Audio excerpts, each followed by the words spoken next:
Have you ever wondered why breathing is slowly starting to feel harder and why the effects of climate change never seem to hit everyone the same way? Or how the small lifestyle choices we make every day quietly shape the environment around us? Well then, you're in the right place. This is Earthwise, Or otherwise. a weekly climate news roundup brought to you by Climate Action Life in collaboration with the Jindal School of Journalism and Communication.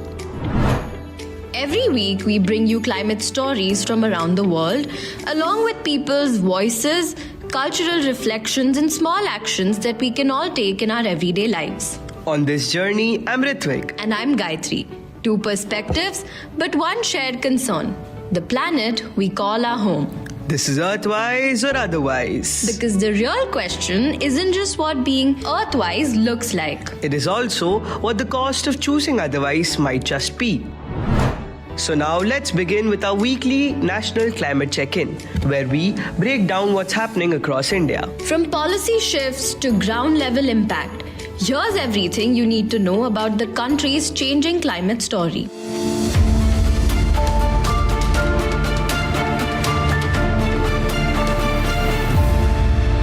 Okay, Gayatri, so let's get started. Let me ask you something. Have you noticed how everything we buy today comes wrapped in plastic? Chips, shampoo, even vegetables sometimes. It's like nothing reaches us without a layer of plastic.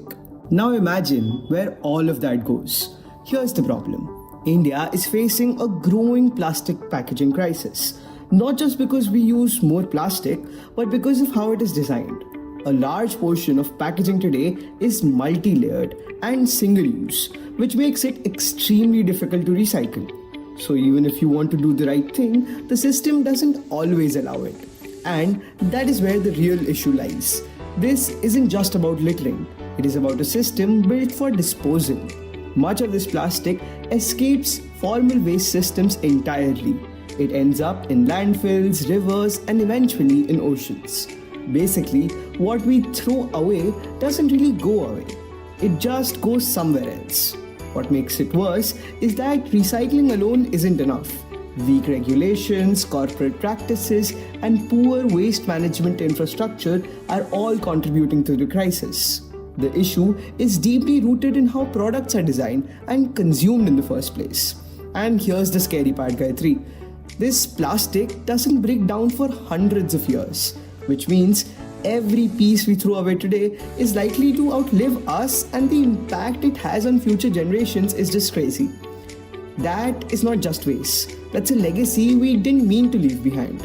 So what's the Earthwise solution to this? Well, companies need to redesign packaging and make it reusable, recyclable. Governments need stronger enforcement of waste laws, and we need to move away from the use and throw mindset towards a circular economy. The call to action to this is that we should carry reusable bags, avoid single-use plastics, and choose products with minimal or sustainable packaging. Try to reuse and recycle wherever possible, and be mindful of your daily consumption habits. Supporting brands that prioritize eco-friendly packaging and holding companies accountable can also push for larger systemic changes. Because reducing plastic waste starts with both individual choices and collective responsibility. Picture this, Ritvik. Massive chunks of ice hanging off steep mountain slopes, just waiting to fall. It sounds dramatic, isn't it? But this is the reality in the Himalayas right now.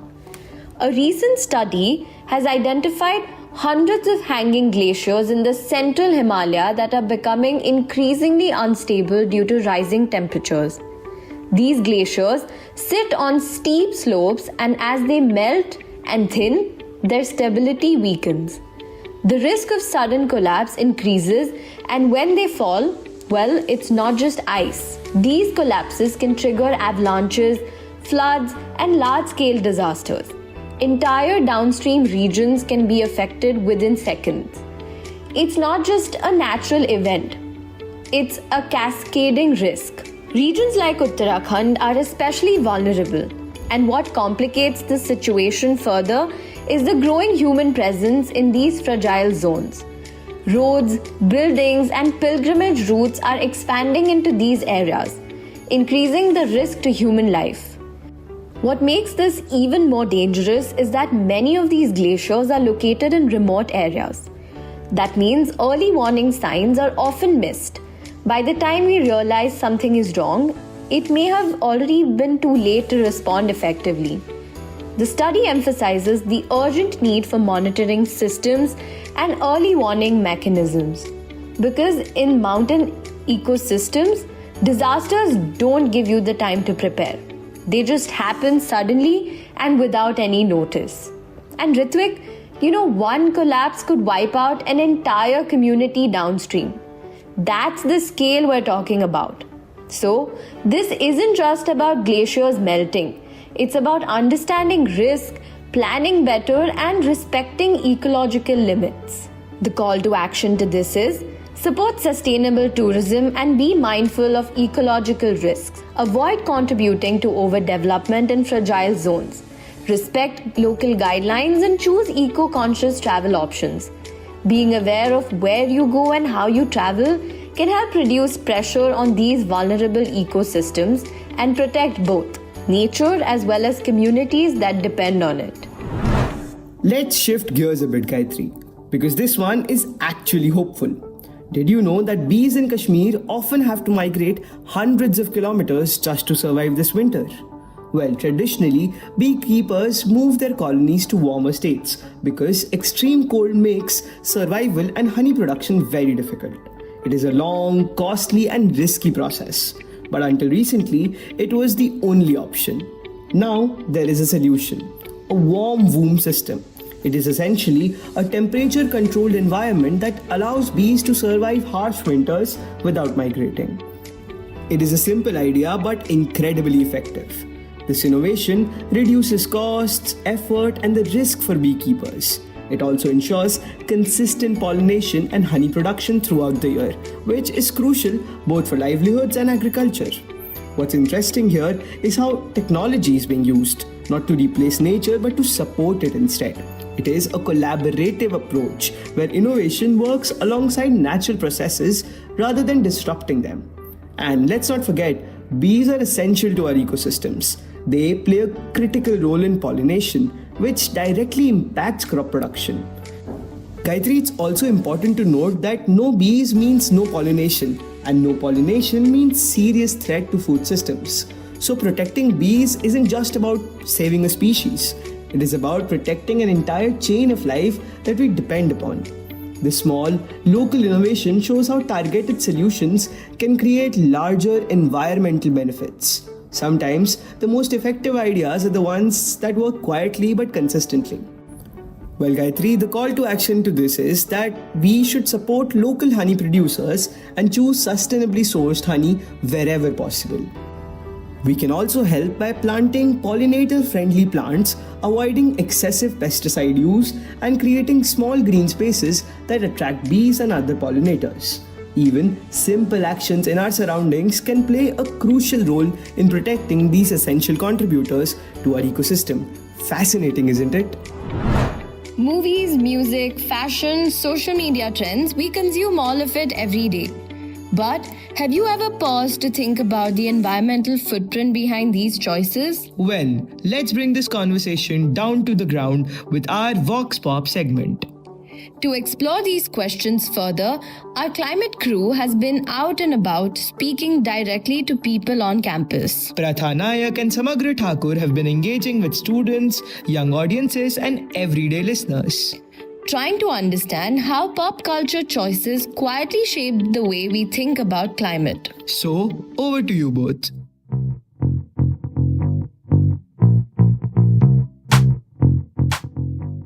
Today, we asked students around campus that is climate activism becoming a cultural trend among Gen Z? Yes, I believe that climate activism is becoming a cultural trend among Gen Zs because this generation has grown up witnessing climate change, pollution, and environmental crisis around them. For many young people, speaking about sustainability, reducing waste, supporting eco-friendly brands, and joining online campaigns feels natural. And social media has made climate awareness more visible and relatable. But I think for Gen Z, it is more than just a trend. It is reflecting their fear for their future and a desire to create change. Climate activism activism isn't just a cool trend or a passing phase, it's a way of life. Because they feel the direct pressure of a changing planet, they have woven sustainability into everything they do, from the clothes they buy to the companies they choose to work for. It's no longer just about carrying a sign at a protest, it's about choosing social media to call out big brands and making eco-friendly the new standard of what's trendy. Essentially, they have turned caring for the earth into a daily habit and a social requirement rather than just a hobby. Yeah, I do think that climate activism is becoming a cultural trend among Gen Z. The most obvious example would be performative activism, basically, where, people aren't really concerned about the environment. They haven't really done their research on what is causing harm to it, rather just to get onto a platform and to act for the audience. They will say climate active, that people should be worried about the climate, or that climate activism is a good thing, without actually knowing what it really entails. And however, I don't think that it is completely like a bad thing. I think it can have its positives. You have people, since influencers and content creators are talking about it, even if it's sort of half-baked, right? There are people who get influenced by it and they do their research, right? So the people who they're reaching out to, the people who they're influencing, they might think they might actually become climate activists.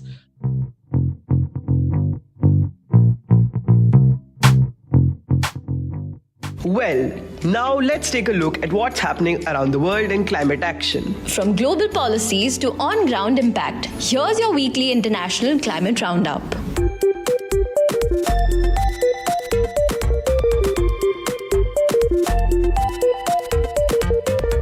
Ritvik, we've spoken about rising temperatures before, but this goes beyond discomfort.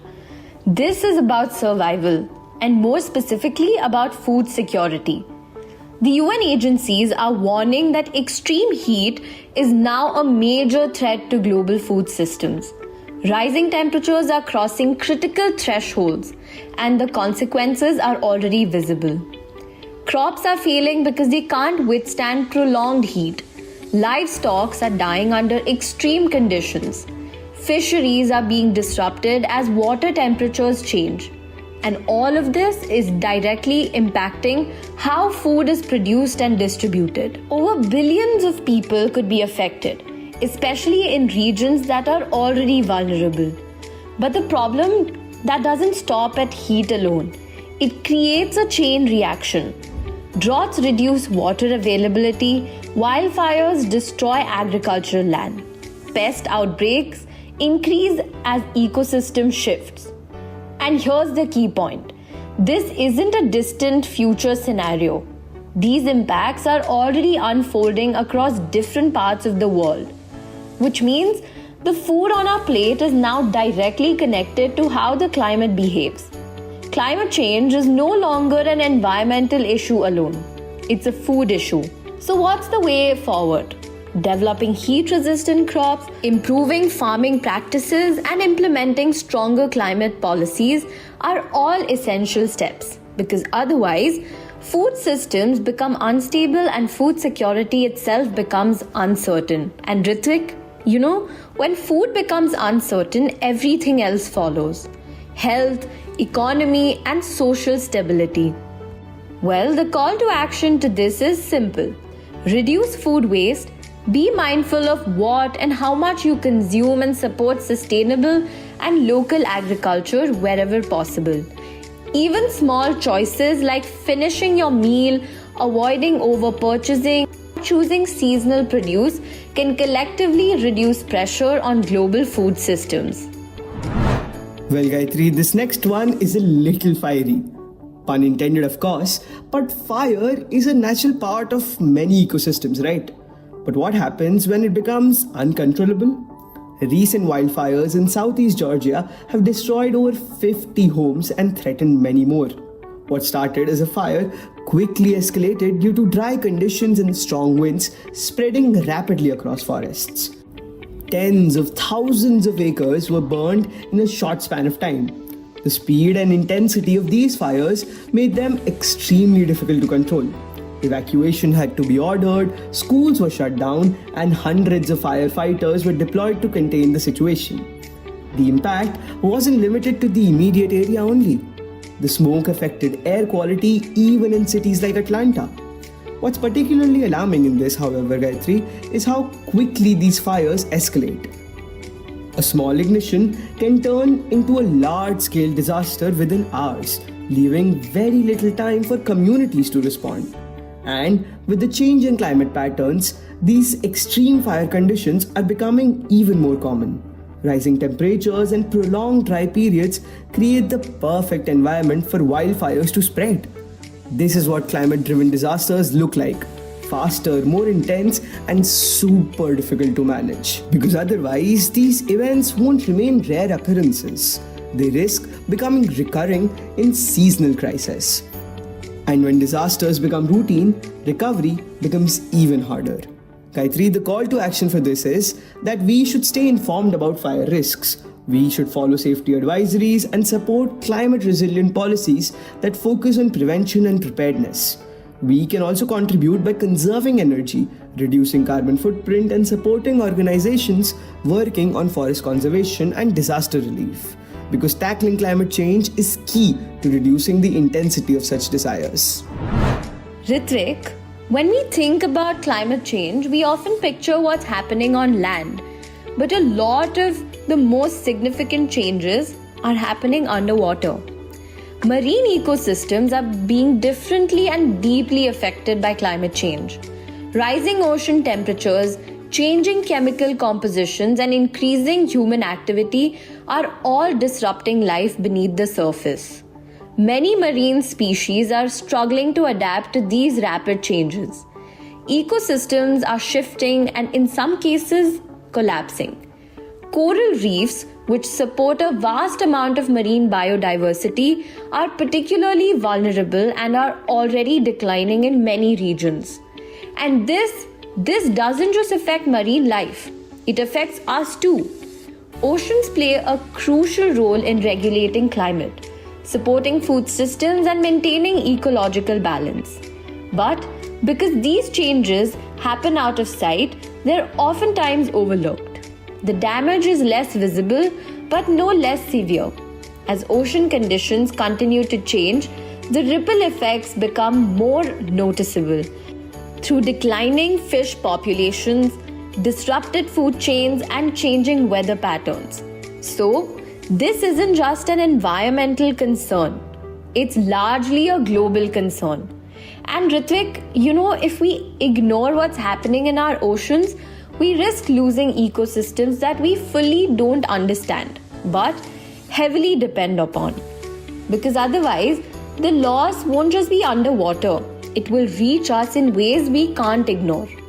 Well, the call to action to this is be mindful of your consumption, reduce pollution, and support marine conservation efforts. Avoid products that harm ocean ecosystems and make sustainable choices wherever possible. Protecting the ocean starts with awareness, but it depends on consistent action because healthy oceans are essential for a healthy planet. Plastic piling up faster than we can manage. Unstable glaciers hanging over entire communities. Bees needing artificial warmth to survive. Extreme heat threatening our food systems and wildfire destroying homes. Oceans losing life beneath the surface. None of this is a technology problem. It is a will problem, and the will is contagious. So do one thing this week. Just one. Because otherwise it's not an option we can afford.